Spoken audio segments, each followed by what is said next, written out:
प्रिय शिक्षण संस्थेचे महाराजा सैजल विद्यालय सातारा आज इथं निवासी गुरुकुल प्रकल्प इयत्ता 8वी फ 9वी फ 10वी फ या तिन्ही वर्गाची पालक सभा आयोजित केलेली आहे। प्रथम प्रिय शिक्षण संस्थेचे संस्थापक पूजनीय अण्णा आणि सौ वहिनी यांना अभिवादन करतो की पालक सहविचार सभा ही आपण आयोजित केलेली आहे। मी एका शब्दावर मुद्दाम जोर देतो, सहविचार सभा।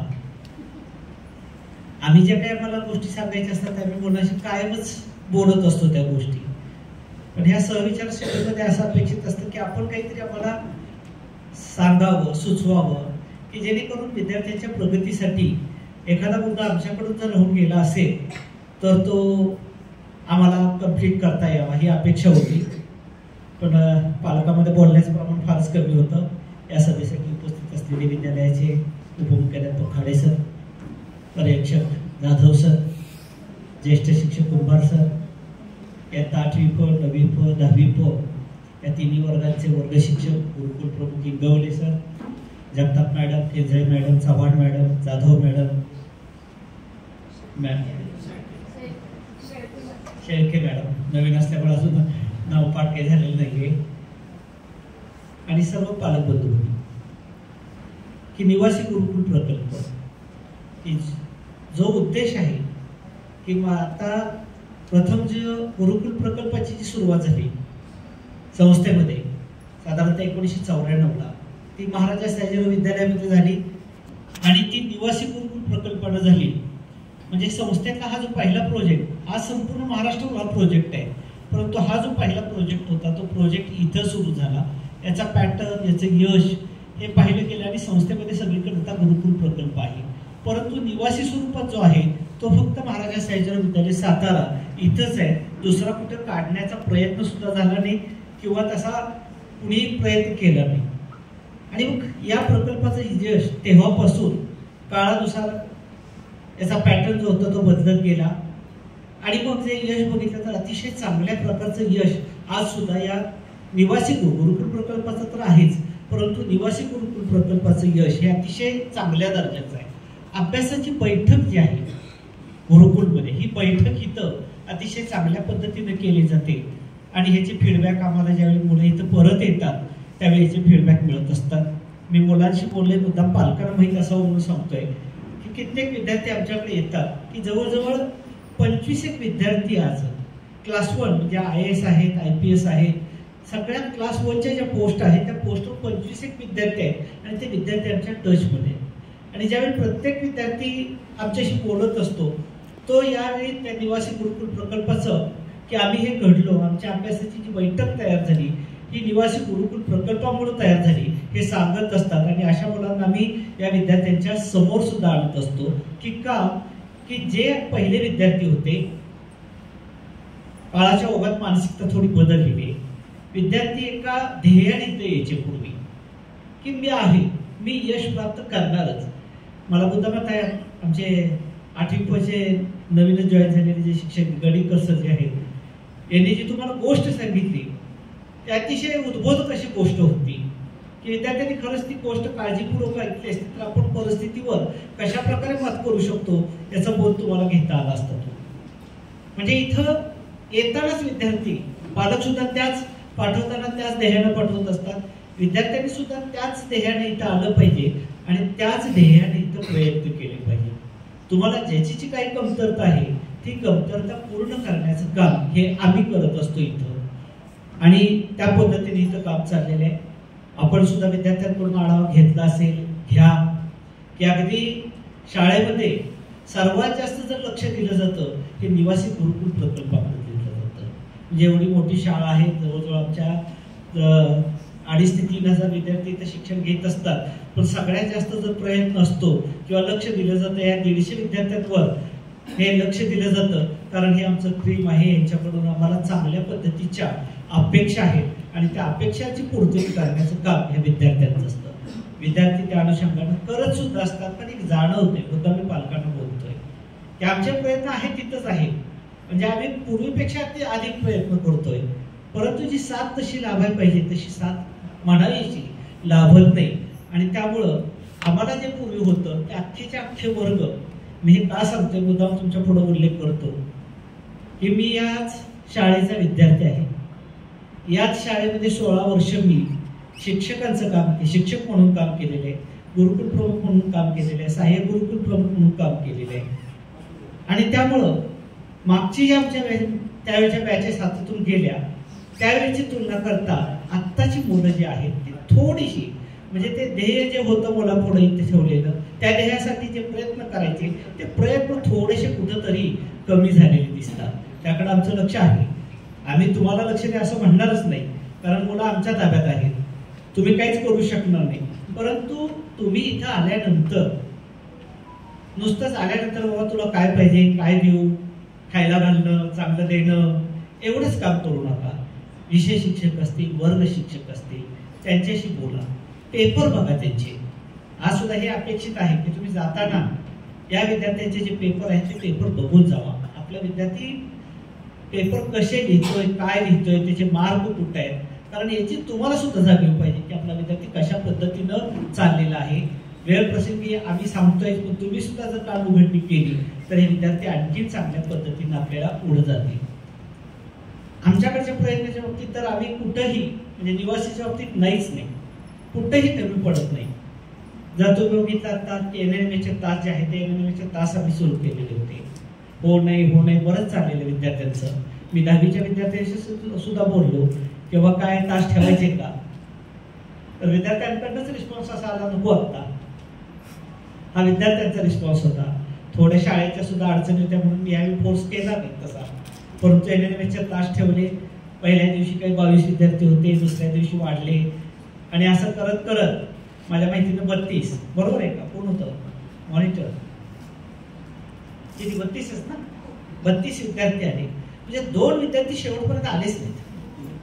आता कोण आहेत काय आहेत ते आपण नंतर बघूया. हे अपेक्षित नाही, लक्षात घ्या. पालकांनी सुद्धा हे लक्षात घ्यायला म्हणजे आम्ही का ठेवतोय तास. आम्हाला सुद्धा वाटतं मुलांनी तुमच्याकडे राहावं.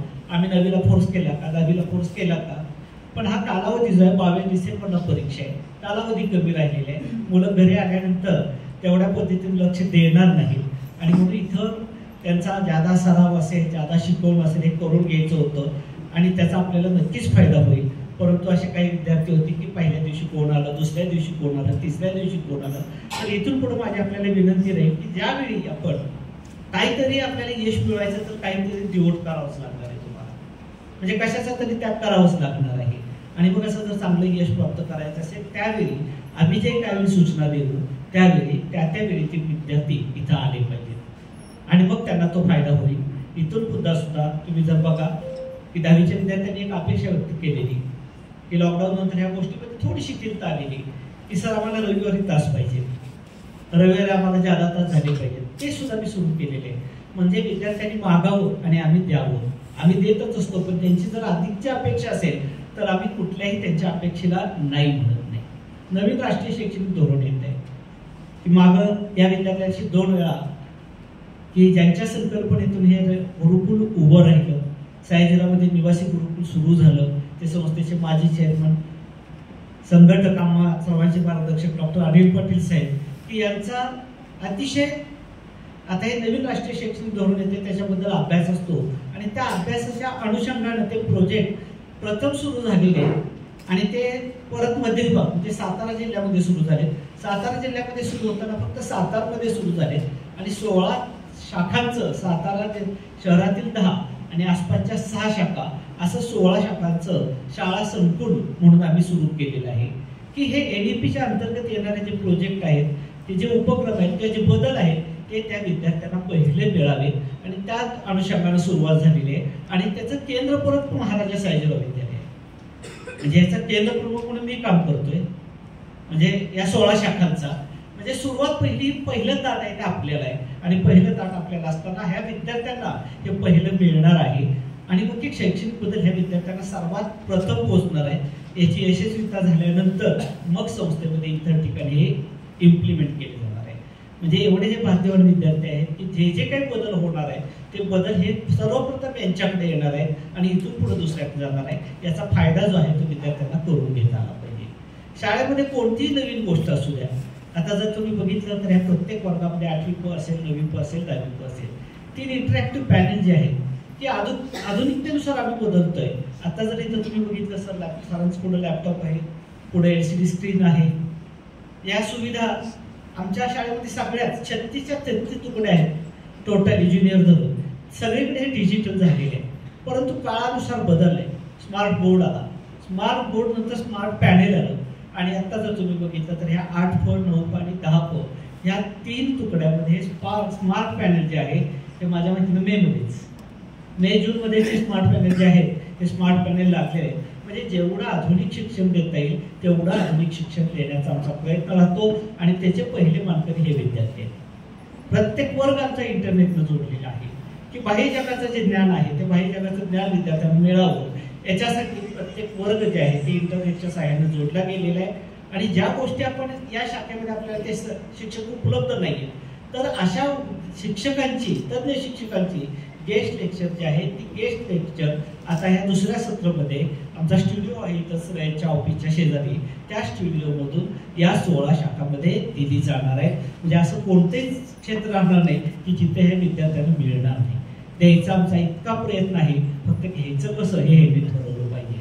आणि या नवीन शैक्षणिक धोरणाच्या अनुषंगानं जे काही नवनवीन उपक्रम आहेत ते इथं सुरू झालेले, फक्त या विद्यार्थ्यांनी फायदा करून घेणं हे गरजेचं आहे.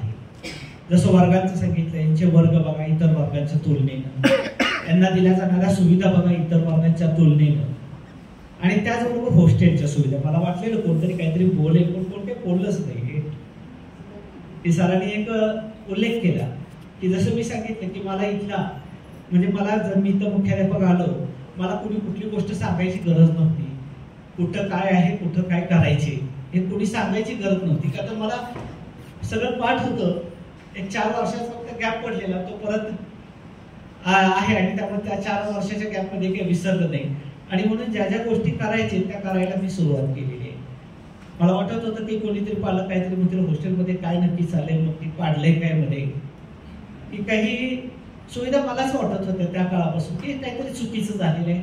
थोडं जर मुलांच्या खोल्या जर बघितल्या तर अंधारमय झालेल्या त्याला मधल्या त्या पोर्शनमुळं, आणि त्यामुळं आल्यानंतर पहिलं काम मी जर केलं असेल काय, तर आता सुट्टीला मुलं ज्यावेळी गेली तर मधला जो पोर्शन होता जुनी बाथरूम्स होती मध्ये ती काढलेली आहे. आणि जर आता जर बघितलं तुम्ही तर तिथं अतिशय चांगल्या प्रकारचा प्रकाश जो आहे तो प्रकाश आलेला आहे. अजून कामाची पूर्तता व्हायची आहे, ती एका आठवड्यात सगळं तिथलं काम पूर्ण होईल, आणि अतिशय आल्हाददायक असं वातावरण देण्याचा आमचा प्रयत्न तिथं आहे. मेसच्या बाबतीत थोडेसे ओरड होती मागं, म्हणजे मेस म्हटल्यानंतर कुठेही जाऊ मी पहिलं स्पष्ट करतोय, आज सुद्धा मी बदल केला म्हणजे काय तर बेस्ट देते असं काही म्हणणार नाही. कुठेही गेला तरी ते घरचं आणि हॉस्टेलचं ते हॉस्टेलचं हा राहतोच, थोडा 80-20चा फरक हा राहतोच. आणि म्हणून तरी आमचं त्याच्याकडे लक्ष असतं. मेस बदललेली आहे, विद्यार्थ्यांच्या आवडीनं त्यांना मेनू दिलेले आहे, पण तुम्हाला हे नको हे पाहिजे हे इथं होणार नाही. जे आहे तेच तुम्हाला काय आवडतं तिथं फार महत्वाचं नाही. एकाला एक आवडेल, दुसऱ्याला दुसरं आवडेल ते राहणार नाही. परंतु त्यात सुद्धा अतिशय चांगल्या पद्धतीने कसं, आणि मी स्वतः आमचे सगळे पदाधिकारी असतील, शिक्षक असतील ते टेस्ट करत असतात आणि अतिशय चांगल्या पद्धतीचे जेवण हे विद्यार्थ्यांना देण्याच्या दृष्टीनं प्रयत्न चालू आहे. त्यात बऱ्याच अंशी आम्ही सफल झालेले आहे. पण तरी मी अंदाज घेत असतो, विद्यार्थ्यांना विचारत असतो, कारण ज्यावेळी विद्यार्थी जीवन येत असतात त्यावेळी मी बाहेर उभा असतो, विचारतो कसं काय आहे, 1 नाही 2 नाही. म्हणजे मला ते इतकं फील होतं की नक्की काय चाललंय. एक तर चांगलं तरी म्हणा, नाहीतर वाईट तरी म्हणा, पण काहीच नाही, बोलायचंच नाही. या विद्यार्थ्यांच्या आत्ताचे रिॲक्शन आहेत. मुद्दाम पालकांना सांगतोय, तुम्ही या, तुम्ही आल्यानंतर टेस्ट करा. आणि मी स्वतः सडनली जातो करतो. मला तर घरचं माझं आणि इथलं फारसा फरक दिसतच नाहीये. मी फ्रँकली तुम्हाला सांगतो, मी पण जातो टेस्ट करतो. म्हणजे एवढ्या भाज्या घरी सुद्धा नसतात, तेवढ्या भाज्या इथं असतात, तरी मुलांना म्हणजे हे अजून या रिॲक्शन अशा पद्धतीच्या येतात. चांगल्या देण्याचा आमचा प्रयत्न आहे, त्या नक्कीच करू. चांगल्या पद्धतीच्या सुविधा देण्याचा प्रयत्न आहे, त्या सुद्धा करू. फक्त अपेक्षा आहे की जसं सांगितलं आलोय कशासाठी, इथं मुलांचा सर्वांगीण विकास कसा होईल तेही सुद्धा आम्ही बघतोय. सकाळी व्यायाम त्यांचा बंद होता, व्यायाम सुरू केलेला आहे. आता किती येतात किती जातात दररोज कोणतरी कारण सांगतं, आज डोकं दुखतंय, आज पोटात दुखतंय, आज ताप आल्यासारखं वाटतंय, ह्या अडचणी आहेत. तर ह्या तुम्ही सुद्धा सांगा. जेवढं एनर्जी आपण सकाळी वेस्ट करू तेवढी एनर्जी आपल्याला नंतर मिळणार आहे आणि त्यामुळे विद्यार्थ्यांनी सुद्धा तिथं पाहिजे. फक्त एक लक्षात ठेवा, इथं आपण आलोय कशासाठी. एक पालकांनी मोठं डिव्होशन दिलेलं आहे. 8वीच्या एवढ्या लहान वयात इथे यायचं, पालकांपासून दूर राहायचं, हे सोप्या गोष्टी नसतात. हे तुम्ही केलेलं आहे, डिव्होशन दिलेलं आहे. पालकांनी सुद्धा त्या बाबतीत मोठं डिव्होशन दिले की तुम्हाला इथं सोडलेलं आहे. आणि मग हे जे आपण केलेलं आहे, पालक तुमच्यासाठी एवढा त्यांनी डिव्होशन दिले, तुम्ही डिव्होशन दिले, एवढा खर्च करतात, तर प्रत्येक विद्यार्थ्यानं मनामध्ये एक फुलगाड बांधली पाहिजे की आपण ज्याच्यासाठी आलेलो आहे त्यासाठी आपण 100% दिलं पाहिजे आणि त्या दृष्टीने प्रयत्न केले पाहिजेत. हीच माझी या विद्यार्थ्यांकडून अपेक्षित राहील. बऱ्याच जसं पालकांनी व्यक्त केली अपेक्षा की स्पर्धा परीक्षा, त्या दृष्टीनं प्रयत्न आमचे आता चालूच आहेत, परंतु अतिशय ॲडव्हान्स जे म्हणतो आपण, तुम्ही जर बघितलं तर गुरुकुल अकॅडमी आणि गुरुकुल फाउंडेशन याच्या 2 गोष्टी आहेत. एक बेसिक लेवल आम्ही आहोत आता, अजून बराच याच्यामध्ये प्रयत्न करायचे. सत्र 2 मध्ये या दृष्टीनं फाउंडेशन अंतर्गत आम्हाला आणखी चांगल्या पद्धतीनं कसं करता येईल या दृष्टीने आम्ही प्रयत्न करणार आहोत. आणि भविष्यातील जे विद्यार्थ्यांना स्पर्धा परीक्षा असतील किंवा जेईई असेल, नीट असेल, MSCET असेल, याचा पाया हा 8वी, 9वी आणि 10वी या 3 वर्षामध्ये कशा पद्धतीने आम्हाला करता येईल या दृष्टीने आम्ही प्रयत्न करतोय. पालकांची फक्त इथे पहिली, माझ्या अध्यक्षतेखाली पहिली सभा आहे. पालकांचा रिस्पॉन्स जो आहे तो रिस्पॉन्स असा अपेक्षित नाही, लक्षात घ्या. आज जर आपण पालक बघितले तर साधारणतः 60 ते 70 संख्या इथे बघितली नाही, पण जाणवत आहे 60 ते 70 पालक आहे. ज्यावेळी तुम्ही आमच्याकडनं अपेक्षा करताय, वर्षातून 2 वेळा आपण आपल्या विद्यार्थ्यांसाठी वेळ दिलाच पाहिजे. ज्यावेळी तुम्हाला कॉमनली बोलवलं जाईल, पॅरेंट मिटिंग असतील, त्यावेळी तुम्ही आलंच पाहिजे. जे पालक आज आलेले नाही, मी वर्ग शिक्षकांना सांगणार आहे, गुरुकुल प्रमुखांना सांगणार आहे, जे आज आलेले नाही त्या पालकांनी इथे येऊन भेटून जायचे, परत आले नाहीत त्यांनी. कारण जशी जबाबदारी तुम्ही नुसतं असं याचा उपयोग नाही की तुम्ही आम्ही मुलं गुरुकुलला घातली, आमचं काम संपलं, फी भरली, काम संपलं, असं नाही. ज्यावेळी आपण एकत्र येतो, काही गोष्टींची आपल्याला जसं म्हणलं की सहविचार सभा होणं गरजेचं आहे, त्या होणं गरजेचं आहे. अडचणी समजून घेतल्या पाहिजेत, विद्यार्थ्यांच्या काही अडचणी आहेत त्या बघितल्या पाहिजेत, आपला विद्यार्थी कसं चाललेलं आहे ते बघितलं पाहिजे. असं जर झालं तरच आपण चांगल्या पद्धतीने पुढे जाऊ शकू. बोलण्यासारख्या बऱ्याच गोष्टी आहेत, वेळेची कमतरता आहे आणि त्यामुळे मी इथं थांबतो. धन्यवाद. जय हिंद, जय हिंद.